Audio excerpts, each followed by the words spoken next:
One of the major talking points to emerge from the outstanding UFC 268 came in the instant classic showdown between Justin Gaethje and Michael Chandler, a bout that obviously saw the highlight come out on top. All of a sudden, the memories of his somewhat underwhelming showing against Khabib Nurmagomedov fell that bit further into the rearview mirror, and with an eye on the upcoming clash between Charles Oliveira and Dustin Poirier for the undisputed lightweight crown, it did appear as though the next top contender had been clearly established. But recency bias is always a big presence within the sport of MMA, and just 1 week prior, Islam Makhachev made his own argument for top contender status through a dominant first round submission of Dan Hooker. So I suppose the point of this video will be to outline each guy's argument as far as getting the nod ahead of the other is concerned, and then I'll give my own personal pick as to who I'd like to see. Now, in an ideal world, I'd prefer to see them matched up against each other so we can really get a definitive answer, but I'm not sure how that would work with each of their timelines, as well as that of the eventual champion. So for the purpose of this video, I'm going to assume that one of them will take on the winner of Oliveira versus Poirier.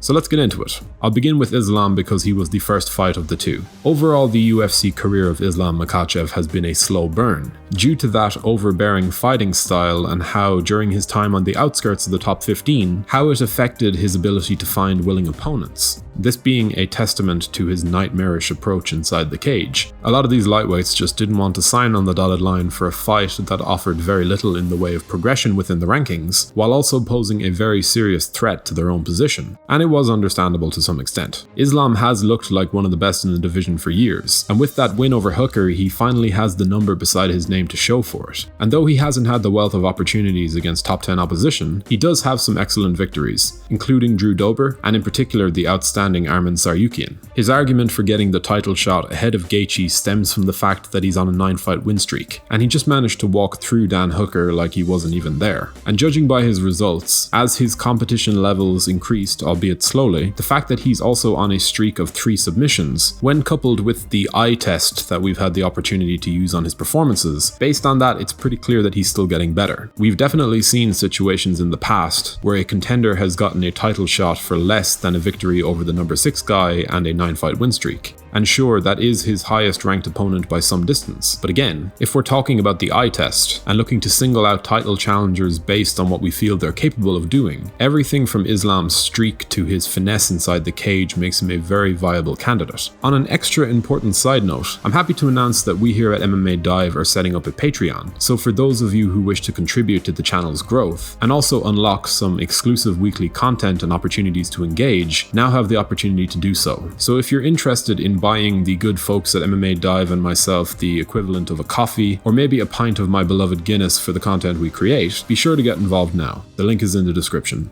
Now, as far as the shortcomings to Makhachev's claim go, obviously beating the number 6 guy in the world, even with his streak in mind, might not be enough to make him anything more than one extra win away from getting the title shot. And I know that some might say that Michael Chandler got a title fight off of a first round finish of the very same Dan Hooker, but I do think that was more of a consequence of getting it scheduled, fighter availability, and the need to move the division along with a new champion as soon as possible, after the void that was left by the retirement of Khabib Nurmagomedov. But apart from that, I would definitely agree that Islam Makhachev deserves to be rewarded for the excellence he has shown time and time again. Although, as we know, his competition for that position has the more proven resume and also has the higher ranked victory under his belt. Justin Gaethje of the two seems to be the pick that makes more sense if we're going by the books. He's ranked number 2 in the division and has won 5 out of his last 6 outings, losing only to the former champ Nurmagomedov, who's no longer in the picture. It is difficult for me to get a gauge on where the fans will stand on this one, because Islam has a pretty huge fan base on the back of both his ties to Khabib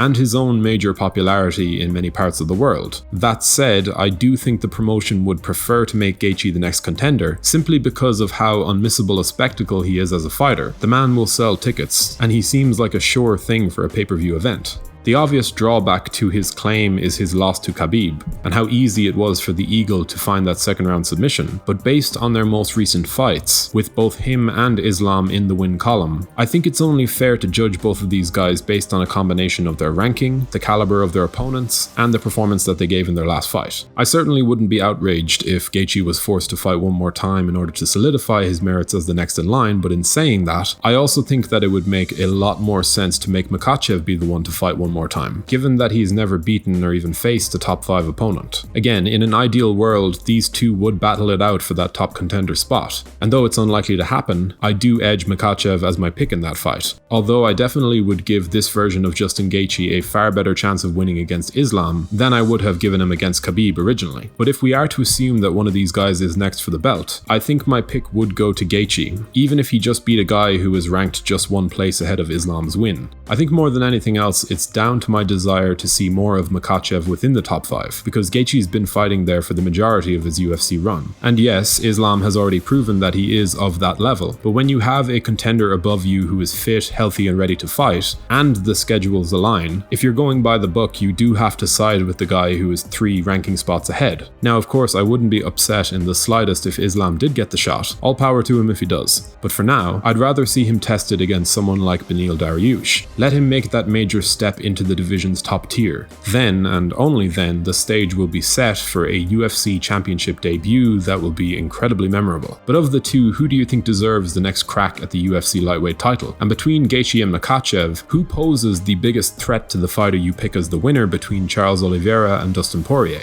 Do let us know your opinions in the comment section below. We always love to hear from you guys. If you enjoyed this video, be sure to leave a like and a comment before subscribing to the channel so you can stay up to date with all of our latest uploads. Thanks for watching.